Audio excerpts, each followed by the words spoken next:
guys, Ivan Carranza here, and today we're taking a look at the D'Addario NYXL nickel. The NYXL strings are D'Addario's new take or new formula on their classic EXL nickel strings. There are a couple of things that make them different. If we take a look at the packaging, you can see here it says, the bass string has evolved. D'Addario NYXL bass strings deliver deep, powerful lows, accentuating harmonics, focused punch, and unrivaled tuning stability. Get ready to expand the scope of your sound.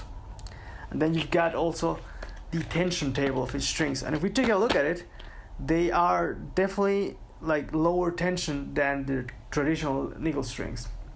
But I would say let's go straight into the samples. I recorded those without EQ straight into my DI and right out of the package. So they put them on the bass and record those so you get to hear how the string sounds completely fresh.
I'm recording this like after a week of recording the samples, so I wanted to give my impressions on the strings after playing them for a few hours at least. So they've got a couple of days of playing time, also rehearsals and recordings, and there are a couple of things that I can definitely vouch for that are here in the package. And first of all, the tuning stability. That was one thing that really struck me, because usually when you put on fresh strings, you really have to tune them up constantly because they're stretching out and you have to retune all the time. Not so much with these. I might have had to tune them like twice, just when they were completely fresh, and they stayed in tune. And also when putting my bass on a gig bag and taking it out, they stayed pretty much in tune. Like I might have to just a mini turn on a string or anything, but usually when I'm playing several songs or whatnot, they stay in tune, so that's really cool. The other thing is the deep and powerful lows.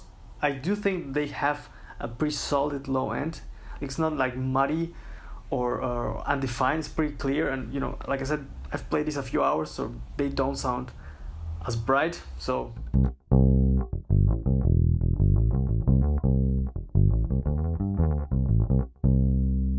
but it's pretty consistent. It's like solid. All the strings also sound pretty even if I play.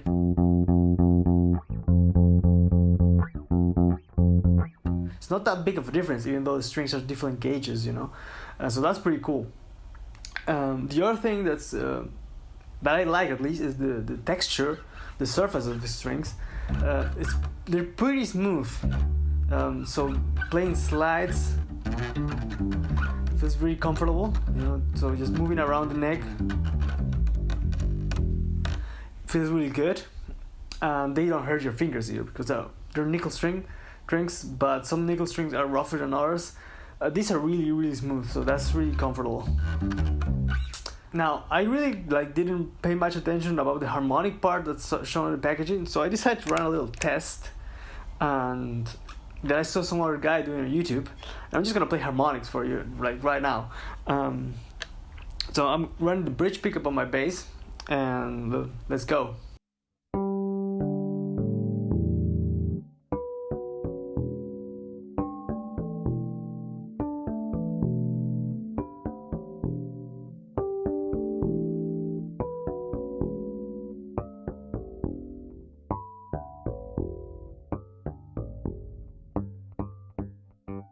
So, getting the harmonics in the second fret, not a lot of basses. You don't get to get those to pop out so easily with some other basses. And one thing that I noticed is that I can.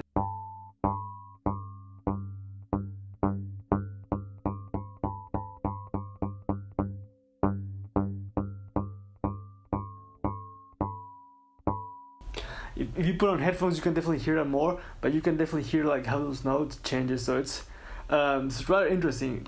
You might get a better result, or a even more noticeable result if you have single coils, I would say. But so far, they really do kind of pop out on the bass. And if I put on the neck pickup, which is a precision style pickup,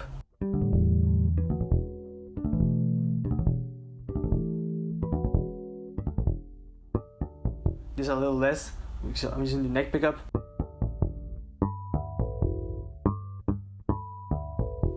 They do have a good harmonic content to them. Now, one thing that I really pay attention to when playing different strings is the tension or the flexibility of these.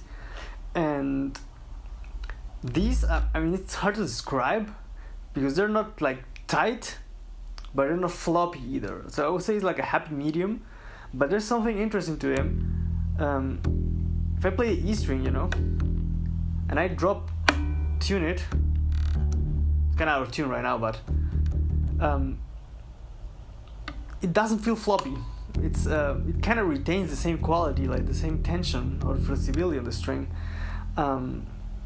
So that's pretty interesting. If you play drop tunings, that might be definitely helpful for you, and you can get away with using not such a thick gauge string, because it's a 100 E string, but it still feels pretty pretty solid. It definitely delivers enough lows, so if you're like dropping a half step or a half step, even that might be a viable way to get away with a lighter gauge string. So if you don't want to use like huge like thick strings, I would have to say, however, even though I do find it that that they're good strings, they're not particularly what I'm looking for this particular bass. So I might go back to the usual strings that I was using or test something else. With that being said, I'm probably gonna keep them until they completely die, and then I'm gonna go with something else. But I would definitely, like, if you like D'Addario strings and if you've been using the other ones, like the regular EXL strings, I think it's definitely worth a shot, at least to give them a try, even though they're a bit more expensive. But they do feel pretty nice. The tension is pretty good. The surface, the feeling is nice, smooth, and they provide like a really solid like low end and also a good mid range. That's something I forgot to say. They do like have in my opinion at least, they do have a good mid range content. So you don't have to like worry about boosting that many mids on your sound to being heard in a mix. So that's my opinion. I hope you guys like the video. Let me know what you think in the comments, and I'll catch you guys in the next one. Take care.